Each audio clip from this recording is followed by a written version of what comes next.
Hi hello ನಮಸ್ಕಾರ. The news Hunt Kannada ವೀಕ್ಷಕರಿಗೆಲ್ಲರಿಗೂ ನಮಸ್ಕಾರ. ನಾನು ಪೂಜಾ ಗೌರಪ್ಪ. ಇವತ್ತು ನಮ್ಮ ಜೊತೆ ಬಿಗ್ ಬಾಸ್ ಅಂತ ಹೇಳಿದರೆ ಈ ಕರ್ನಾಟಕದಲ್ಲೇ ಸಖತ್ ಸದ್ದು ಮಾಡ್ತಾ ಇದೆ. ಸಾಕಷ್ಟು ಜನ ಬಿಗ್ ಬಾಸ್ ನೋಡದೆ ಮಲ್ಗೋರ್ದಲ್ಲೇ ಇರೋರು ಸಾಕಷ್ಟು ಜನ ಇದ್ದಾರೆ. ಬಿಗ್ ಬಾಸ್ ಮನೇಲಿ ಮೊನ್ನೆಯಿಂದ ಒಂದು ಟ್ರೆಂಡ್ ಆಗ್ತಾ ಇತ್ತು. ರಜತ್ ಅವ್ರಿಗೆ ಟ್ಯಾಟು ಹಾಕಿದ್ದಕ್ಕೆ ಬಂದಿದ್ದರು. ಸೊ ಅವ್ರ ಜೊತೆ ಇಡೀ ಮನೆಯವ್ರು ಮಾತಾಡ್ಸಿದ್ರು. ಅವರು ಯಾರ ಜೊತೆನೂ ಮಾತಾಡಲಿಲ್ಲ. ಹೇಗಿತ್ತು ಬಿಗ್ ಬಾಸ್ ಮನೆಗೆ ಹೋಗೋದು ಬಿಕಾಸ್ ಆಫ್ ಯಾಕಂತ ಹೇಳಿದರೆ ಸಾಕಷ್ಟು ಜನಕ್ಕೆ ಬಿಗ್ ಬಾಸ್ ಮನೆಗೆ ಒಂದಿನ ಹೋಗಬೇಕು, ಬಿಗ್ ಬಾಸ್ ಮನೆಗೆ ಹೋಗ್ಬೇಕು ಅನ್ನೋ ಸಾಕಷ್ಟು ರೀಲ್ಸ್ ಮಾಡೋರಿದ್ದಾರೆ. ತುಂಬ ಏನೇನೋ ಟ್ರೆಂಡ್ ಸೃಷ್ಟಿಸೋರು ಇರ್ತಾರೆ. ಸೊ ಇವರಿಗೊಂದು ಅವಕಾಶ ಬಂದಿದೆ. ಸೊ ಬಿಗ್ ಬಾಸ್ ಮನೆಯೊಳಗೆ ಹೇಗಿತ್ತು, ಅಲ್ಲಿಯ ಕಂಟೆಸ್ಟೆಂಟ್ ಹೇಗಿದ್ರು, ಅವ್ರ ಜೊತೆ ಮಾತಾಡ್ತಾ ಹೋಗೋಣ ಬನ್ನಿ. ಅವರ ಹೆಸರು ಅವರೇ ಹೇಳ್ತಾರೆ. Okay, hi sir. ನಿಮ್ದೊಂದು ಕಿರು ಪರಿಚಯ ಮಾಡ್ಕೊಂಬಿಡಿ ಸರ್. ನನ್ನ ಹೆಸರು ಮನೋಜ್ ಕುಮಾರ್ ಅಂತ. ಬೇಸಿಕಲಿ ನಾವು ಬ್ಯಾಂಗ್ಳೂರು ಅವರೇನೆ. 5 ಇಯರ್ಸಿಂದ ಟ್ಯಾಟೂ ಮಾಡ್ತಾಯಿದ್ದೀವಿ. ಇದೇ ಪ್ರೊಫೆಷನ್ ಆಗಿದೆ.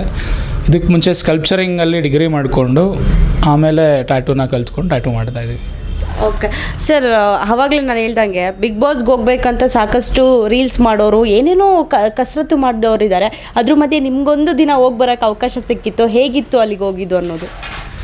ಅದೇ ನನಗೆ ಎಕ್ಸ್ಪೆಕ್ಟೇಷನ್ಸ್ ಏನೂ ಇರಲಿಲ್ಲ. ಈ ಥರ ಆಗುತ್ತೆ ಅಂತಲೂ ಯಾರಿಗೂ ಐಡಿಯಾ ಇರಲ್ಲ. ಈ ಥರ ಒಂದು ಟಾಸ್ಕ್ ಬರುತ್ತೆ ಅಂತ. ಹೇಮಂತ್ ಅಂತ ಇದ್ದಾರೆ ಬಿಗ್ ಬಾಸಲ್ಲಿ. ಅವರು ಕಾಲ್ ಮಾಡಿದ್ರು ನನಗೆ, ಬಿಗ್ ಬಾಸ್ಗೆ ಈ ಥರ ಒಂದು ಟಾಸ್ಕ್ ಇದೆ ಬನ್ನಿ. ನನಗೆ ಹೌದಾ ನಿಜವಾಗ್ಲೂ ನಡೆಯುತ್ತಾ ಈ ಥರ ಅಂದ್ಕೊಂಡು ಓಕೆ ಅಂದ್ಬಿಟ್ಟು ನೆಕ್ಸ್ಟ್ ಡೇ ಫೋನ್ ಮಾಡಿದ್ರು. ಅಡ್ರೆಸ್ ಎಲ್ಲ ಹೇಳಿದ್ರು, ಲೊಕೇಶನ್ ಕಳಿಸಿದ್ರು. ಒಂದು 4 o'clock ಅಲ್ಲಿ ಹೋಗಿ ರೀಚ್ ಆದೆ. ಆಮೇಲೆ ನನಗೆ ಅಲ್ಲಿ ಹೇಳಿದ್ರು ಏನೇನು ನಡೆಯುತ್ತೆ, ಹೇಗೆ ನಡೆಯುತ್ತೆ, ಏನೇನು ರೂಲ್ಸ್ ರೆಗ್ಯುಲೇಷನ್ಸ್ ಏನಿದೆ ಅಂತ. 4 o'clock ಹೋದೆ. ಆಲ್ಮೋಸ್ಟ್ 12ವರೆಗೂ ಬೇರೆ ಟಾಸ್ಕ್ಗಳೊಳಗೆ ನಡೀತಿತ್ತು. ಅವ್ರು ಹೇಳ್ತಾಯಿದ್ರು ಟಾಸ್ಕ್ಗಳು ನಡೀತಿದೆ, ಎನಿ ಟೈಮ್ ಆಗ್ಬೋದು, ನೀವು ರೆಡಿ ಇರಿ ಅಂತ ಹೇಳಿದರು. ನಾನು ಎಕ್ವಿಪ್ಮೆಂಟ್ಸ್ ಎಲ್ಲ ತೊಗೊಂಡೋಗಿದ್ದೆ ಇಲ್ಲಿಂದಾನೆ. ಸೊ ನನಗೆ ಅಲ್ಲಿ ಹೋದ್ಮೇಲೆ ಹೇಳಿದ್ರು ಬಿಗ್ ಬಾಸ್ ಲೋಗೋ ಈ ಥರ ಇದೆ, ಇದನ್ನೇ ಮಾಡಬೇಕಾಗತ್ತೆ. ಬಟ್ ಯಾವ ಕಂಟೆಸ್ಟೆಂಟ್ ಅಂತ ನಮಗೂ ಗೊತ್ತಿಲ್ಲ. ಅಲ್ಲಿ ಟಾಸ್ಕಲ್ಲಿ ನಾವು ಹೇಳ್ತೀವಿ ಈ ಥರ ಮಾಡಿಸ್ಕೋಬೇಕು ಅಂತ ಅವ್ರು ಡಿಸೈಡ್ ಮಾಡಿ ಅವರು ಹೇಳಿದ್ಮೇಲೆ ನಿಮ್ಗೆ ಒಳಗಡೆ ಗೊತ್ತಾಗುತ್ತೆ ಅಂದರು. ಸೊ ಅಲ್ಲಿವರೆಗೂ ನಮಗೂ ಏನೂ ಐಡಿಯಾ ಇರಲಿಲ್ಲ. ಓಕೆ ಸರ್, ನೀವು ಬಿಗ್ ಬಾಸ್ನ ದಿನ ವಾಚ್ ಮಾಡ್ತಾ ಇದ್ದಾರಾ? ನಿಮ್ಮ ಫೇವ್ರೆಟ್ ಕಂಟೆಸ್ಟೆಂಟ್ ಯಾರು ಅನ್ನೋದು? ನನಗೆ ಫೇವ್ರೇಟ್ ಬಂದು ಗಿಲ್ಲಿನೇ. ಗಿಲ್ಲಿ ಅವರು ಎಂಟರ್ಟೈನ್ಮೆಂಟೇ ಅಲ್ವಾ. ಒಂದು ರಿಯಾಲಿಟಿ ಶೋ ಅಂದರೆ ಮೇನ್ ಎಂಟರ್ಟೈನ್ಮೆಂಟೇ, ಜನಕ್ಕೆ ಬೇಕಿರೋದು ಎಂಟರ್ಟೈನ್ಮೆಂಟೇ. ಸೊ ಎಂಟರ್ಟೈನ್ಮೆಂಟ್ ವೈಸ್ ಅವ್ರು ತುಂಬ ಚೆನ್ನಾಗೆ ಬಿಗ್ ಬಾಸ್ ಕಂಟೆಸ್ಟೆಂಟ್ಗೆ ಇಷ್ಟು ವರ್ಷ ಬಂದಿರೋರಲ್ಲಿ ಒಂಥರ ಡಿಫ್ರೆಂಟಾಗಿದ್ದಾರೆ. ಓಕೆ ಸರ್, ಈಗ ರಜತ್ ಅವರಿಗೆ ಆಯ್ಕೆ ಸಿಗುತ್ತೆ ಟ್ಯಾಟೂ ಹಾಕಿಸ್ಕೊಳ್ಬೇಕಂತ. ನಿಮಗೆ ಆ ಸಿಚುವೇಶನಲ್ಲಿ ಆ್ಯಕ್ಚುಲಿ ಇದು ಈವೆಂಟಲ್ಲಿ ಸಿಕ್ಕಿದ್ದು ಅವಕಾಶ ಅಂತ ಹೇಳಿದ್ರಿ. ಸೊ ನಿಮಗೇನಾದ್ರು ನರ್ವಸ್ ಆಗಿದ್ದೆ ಏನಾದರೂ ಇದೆಯಾ ಅಂತ ಆ ಸಿಚುವೇಶನ್ಗೆ? ಯಾಕಂತ ಹೇಳಿದ್ರೆ ಅಲ್ಲಿ 16 ಜನ ನಿಮ್ಮ ಜೊತೆ ಮಾತಾಡ್ತಾ ಇರ್ತಾರೆ, ಬಟ್ ನೀವು ಯಾರ ಜೊತೆನೂ ಮಾತಾಡ್ತಾ ಇರಲ್ಲ. ಸೊ ಅವರು ಗಿಲ್ಲಿಯವರು ತುಂಬ ಹೇಳ್ತಾ ಇರ್ತಾರೆ, ರಘು ಅವರು ಮಾತಾಡಿಸ್ತಾ ಇರ್ತಾರೆ, ಯಾವುದಕ್ಕೂ ನೀವು ರಿಯಾಕ್ಟ್ ಮಾಡ್ತಾ ಇರಲ್ಲ. ಆ್ಯಕ್ಚುಲಿ ಏನಂದರೆ ನಾನು ಒಂದು 8 ವರ್ಷ ಡ್ರಾಮಾಸ್ ಎಲ್ಲ ಮಾಡಿದ್ದೀನಿ, ಥಿಯೇಟರ್ ಶೋಸು, ಆಮೇಲೆ ಸೀರಿಯಲ್ಸ್ ಮಾಡಿದ್ದೀನಿ. ಮೂವಿಗೂ ಟ್ರೈ ಮಾಡಿ ಅದೆಲ್ಲ ಆಗಲಿಲ್ಲ. ಅದನ್ನು ಬಿಟ್ಟು ಸ್ಕಲ್ಪ್ಚರಿಂಗ್ ಮಾಡಿ ಆಮೇಲೆ ಟ್ಯಾಟೂ ಕಲ್ತ್ಕೊಂಡು. ಸೊ ಅದೆಲ್ಲ ಸ್ಟೇಜ್ ಫಿಯರ್ ಇಲ್ಲದೆ ಇರೋದ್ರಿಂದ ನನಗೇನು ಅನ್ಕಂಫರ್ಟಬಲ್ ಅನಿಸ್ಲಿಲ್ಲ. ಒಳಗಡೆ ಹೋಗಿ ಹೊಸದಲ್ವಾ ಬಿಗ್ ಬಾಸ್ ಮನೆ, ಆಚೆಯಿಂದ ಟಿ ವಿಲಿ ನೋಡ್ತೀವಿ. ಟಿ ವಿಲಿ ನೋಡೋದಕ್ಕೂ ಒಳಗಡೆ ನೋಡೋದಕ್ಕೂ ತುಂಬ ಡಿಫ್ರೆನ್ಸ್ ಇರುತ್ತೆ. ಆ ಲೈಟ್ಸು, ಕ್ಯಾಮ್ರಾಗಳು, ಅವ್ರು ಹೇಳಿದ ರೀತಿ ಕ್ಯಾಮ್ರಾಗಳು ಇಷ್ಟೊಂದಿದೆ, ನೀವು ಕ್ಯಾಮ್ರಾ ನೋಡಿ, ಕ್ಯಾಮ್ರಾ ಕಾಣೋ ಥರ ಟ್ಯಾಟೂ ಮಾಡಿ ಅಂತೆಲ್ಲ ಹೇಳಿದಾಗ ಅದು ಕಾನ್ಷಿಯಸ್ ಆಗಿರ್ತೀವಲ್ಲ. ಸೊ ಅದು ಒಳಗಡೆ ಅವರೆಲ್ಲ ಬ್ಲೈಂಡ್ ಫೋಲ್ಡ್ ಓಪನ್ ಆಗಿ ಆಚೆ ಬರೋವರೆಗೂ ಸ್ವಲ್ಪ ಭಯ ಇತ್ತು. ಎಲ್ಲರೂ ಬಂದು ಕೂತ್ಕೊಂಡ್ಮೇಲೆ ನಾರ್ಮಲ್ ಅನ್ನಿಸ್ತು. ಈಗ ಟಿ ವಿಯಲ್ಲಿ ಅಂದರೆ ನಮಗೆ ಒಂಥರ ಕಾಣುತ್ತೆ, ಒಳಗಡೆ ಇವಾಗ ಹೆಂಗೆ ಜನ ಆಚೆ ನೋಡ್ತೀವಿ ಆ ಥರನೇ ಕಾಣಿಸಿದ್ರಲ್ಲ. ಅವರೆಲ್ಲ ಮಾತಾಡೋಕ್ಕೆ ಶುರು ಮಾಡಿದ್ರು, ನೀವು ಹಿಂದಿಯವರ, ಕನ್ನಡದವರ, ಇಲ್ಲಿಂದ ಬಂದಿದ್ದೀರಾ? ಅವ್ರು ಹೇಳಿದರು, ಅವ್ರು ಯಾವುದೇನೇ ಮಾತಾಡೋರು ರಿಪ್ಲೈ ಮಾಡಬೇಡಿ, ನಿಮ್ಮ ಪಾಡು ನೀವು ಟ್ಯಾಟೂದೇನಿದ್ರೆ ಟ್ಯಾಟೂ ಮಾಡಿ, ಟ್ಯಾಟೂ ಬಗ್ಗೆ ಕೇಳಿದ್ರೆ ಮಾತ್ರ ಮಾತಾಡಿ ಅಂತ. ಸೊ ಆಮೇಲೆ ಒಂದು 5-10 ನಿಮಿಷ ಆದಮೇಲೆ ಅವ್ರ ಪಾಡಿಗೆ ಅವ್ರು ಮಾತಾಡೋಕ್ಕೆ ಶುರು ಮಾಡಿದ್ರು. ಸೆಂಟ್ರಲ್ ಗಿಲ್ಲಿ ಅವರು ಬೇಗ ಮುಗಿಸೋಣ, ನಿದ್ದೆ ಬರ್ತಿದೆ ಅಂತ ಅವರು ಮಾಮೂಲಿ ಕಾಮಿಡಿ ಮಾಡಿಕೊಂಡು ಮಾಡು ಇವರೆಲ್ಲ ಹಾಡು ಹೇಳ್ತಾಯಿದ್ರು. ಹಾಡುಗಳು ಹೇಳ್ಕೊಂಡು ನನಗೆ 2 ಅವರ್ ಟೈಮ್ ಹೋಗಿದೆ ಗೊತ್ತಾಗಲಿಲ್ಲ. ಆವಾಗ ರಜತ್ ಅವರು ಟ್ಯಾಟೂದು ಕೇಳ್ತಾಯಿದ್ರು, ಮುಗಿತಾ ಆಯಿತಾ ಏನು ಹೆಂಗೆ ಆಮೇಲೆ ಅವ್ರುಗಳು ಬಂದು ನೋಡ್ತಾಯಿದ್ರು ಹೆಂಗೆ ಬರ್ತಿದೆ. ರಜತ್ ಅವರೇ ಕರೀತಿದ್ರು ಇವ್ರನ್ನ, ರಘು ಅವ್ರನ್ನೆಲ್ಲ ಬಂದು ನೋಡಿ ಚೆನ್ನಾಗಿ ಬರ್ತಿದ್ಯಾ ಅಂದರೆ. ಅವ್ರಿಗೆ ಟ್ಯಾಟೂ ಅಂದರೆ ಕ್ರೇಜ್ ಇದೆಯಲ್ಲ. ಸೊ ನನಗೇನು ಭಯ ಅನ್ನಿಸ್ಲಿಲ್ಲ. ಓಕೆ, ನೀವು ಹೇಳಿದ್ರಿ ನನ್ನ ಫೇವ್ರೆಟ್ ಕಂಟೆಸ್ಟೆಂಟ್ ಗಿಲ್ಲಿ ಅಂತ, ಸಿಕ್ಕಾಪಟ್ಟೆ ಮಾತಾಡ್ತಾ ಇದ್ರು. ಸೊ ಅಲ್ಲಿ ಆ್ಯಕ್ಚುಲಿ ನಾವು ದಿನ ಟಿ ವಿಲಿ ನೋಡೋದಕ್ಕಿಂತ ಒಳಗೆ ಹೋದಾಗ ಬೇರೆ ಥರ ಕಾಣಿಸ್ತಾರೆ, ಬೇರೆ ವ್ಯಕ್ತಿ ಅಂತ ನಿಮ್ಗೇನಾದರೂ ಕಾಣಿಸಿದ್ರ ಅನ್ನೋದು? ಇಲ್ಲ, ಟಿ ವಿಲಿ ಹೇಗಿದ್ದಾರೆ ಅವ್ರು ಇರೋದೇ ಹಾಗೆ ಅನಿಸುತ್ತೆ. ಅವ್ರನ್ನ ಮಾತೇ ನಿಲ್ಲಿಸಲ್ಲ. ಅವರು ಎಲ್ಲದಕ್ಕೂ ಏನಾರು ಒಂದು ಮಾತಾಡ್ತಾನೆ ಇರ್ತಾರೆ. ಸೊ ಅಲ್ಲಿ ಬೇಕಿರೋದು ಅದೇ ಅಲ್ವಾ. ಎಲ್ಲರೂ ಯಾರು ಅಲ್ಲಿ ಏನಾಗಿದೆ ಅಂದರೆ ಫೋನ್ ಇಲ್ಲ, ಟಿ ವಿ ಇಲ್ಲ, ಆಚೆ ಜನದ ಸಂಪರ್ಕ ಇಲ್ಲ. ಹಿಂಗೆ ಯಾರೋ ಒಳಗಡೆ ಆಚೆ ಅವ್ರು ಬಂದಾಗ ಅವ್ರಿಗೂ ಈ ಒಂದೇ ರೂಮಲ್ಲಿ ನಾವು ಒಂದು 10 days 15 days ಇರೋಕ್ಕೆ ಆಗಲ್ಲ.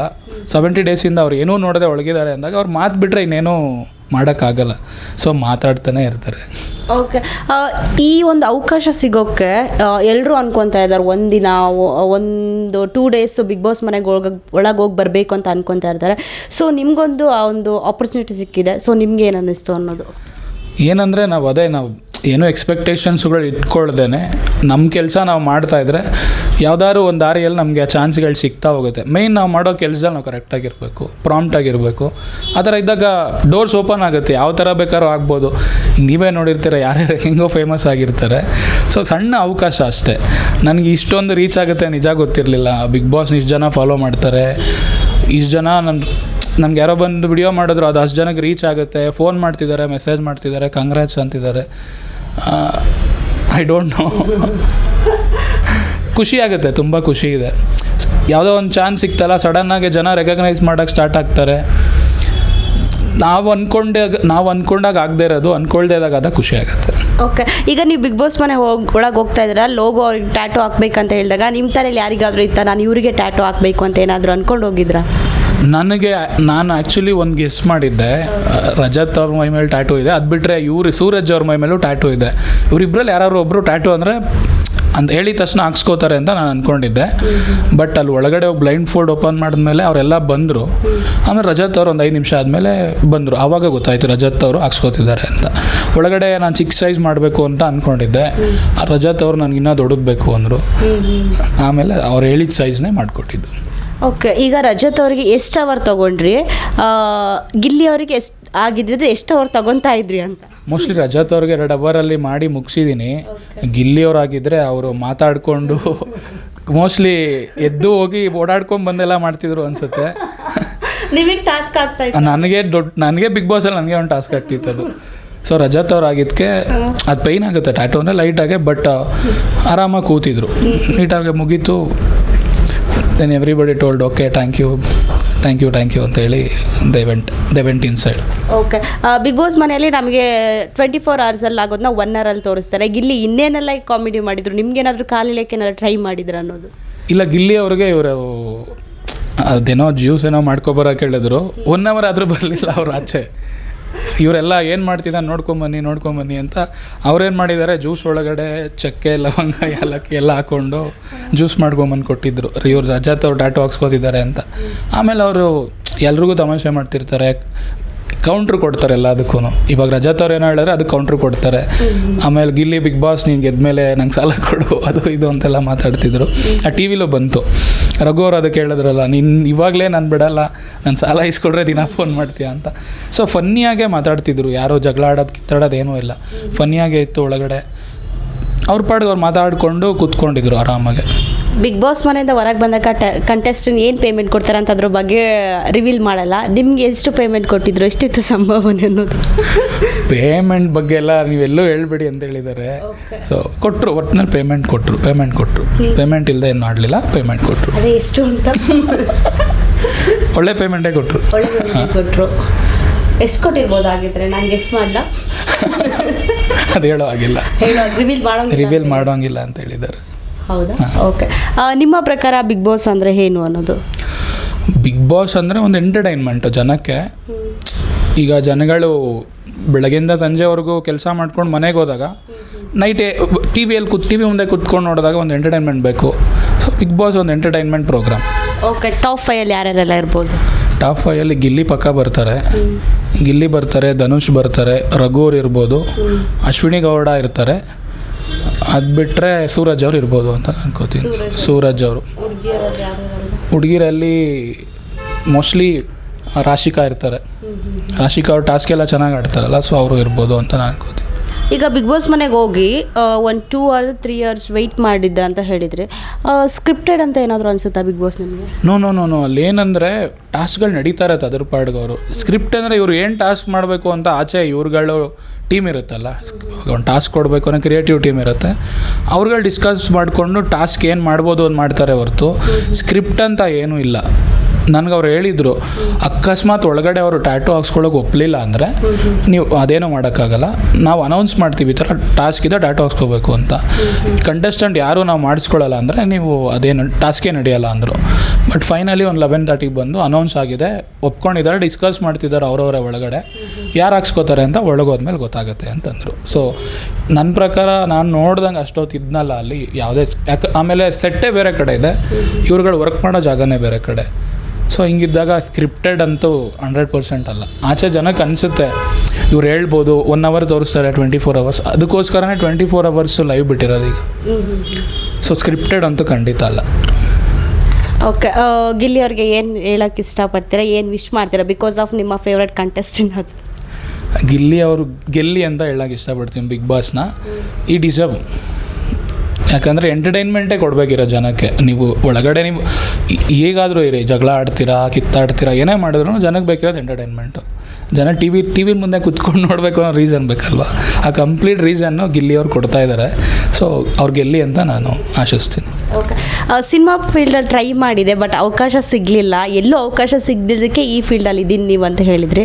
ಸೊ ಅವಕಾಶ ಯಾವುದಕ್ಕೆಲ್ಲ ಟ್ರೈ ಮಾಡಿದ್ರಿ? ಸೀರಿಯಲ್, ಸಿನಿಮಾ, ಅದಕ್ಕಾದ್ರೂ ಟ್ರೈ ಮಾಡಿದ್ರಿ? ನಾನು ಡ್ರಾಮಾಸ್ ಮಾಡಿದ್ದೀನಿ ಒಂದು 7 ವರ್ಷ ಕಂಟಿನ್ಯೂ. ಕಲಾಕ್ಷೇತ್ರದಲ್ಲಿ ಒಂದು 4-5 ಟೀಮ್ಗಳ ಜೊತೆ ಸೇರ್ಕೊಂಡು ಡ್ರಾಮಾ ಆಗಲಿ, ಬೀದಿ ನಾಟಕ ಆಗಲಿ. ಉಮಾಶ್ರೀ ಅವ್ರು ನಮ್ಮನ್ನ ಒಂದ್ಸಲಿ ಬಾಗಲಕೋಟೆ ಕಳಿಸಿದ್ರು.